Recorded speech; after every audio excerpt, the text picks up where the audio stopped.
Beginilah kericuan yang terjadi pada aksi puluhan massa yang mengatasnamakan Komite Aksi untuk Kedaulatan Rakyat Palembang di depan gedung DPRD Sumsel Kamis pagi. Aksi saling dorong terjadi akibat salah paham antara peserta aksi dengan pihak petugas keamanan. Salah seorang pendemo sempat diamankan puluhan petugas, namun setelah diberi pengertian barulah peserta aksi tersebut dilepas.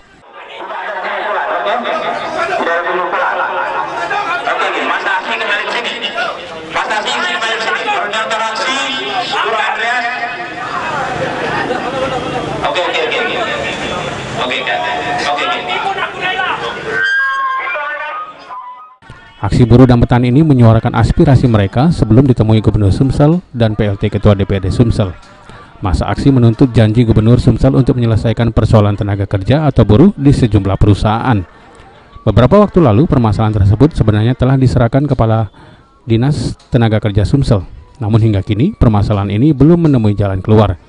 Koordinator aksi Andreas mengatakan kegagalan Kepala Disnaker Sumsel untuk memanggil para pengambil kebijakan perusahaan menunjukkan lemahnya daya tawar pemerintah di mata perusahaan.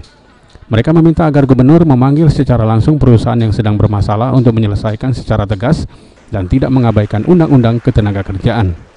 Usai menghadiri rapat paripurna DPRD Sumsel, Gubernur Sumsel Herman Deru menerima para pendemo dan melakukan dialog. Ia menilai permasalahan perburuhan dan ketenagakerjaan ini sudah ada penyelesaian. Kedepan ia sendiri akan bersedia memfasilitasi permasalahan para buruh. Julius Lumban Gaul, PAL TV.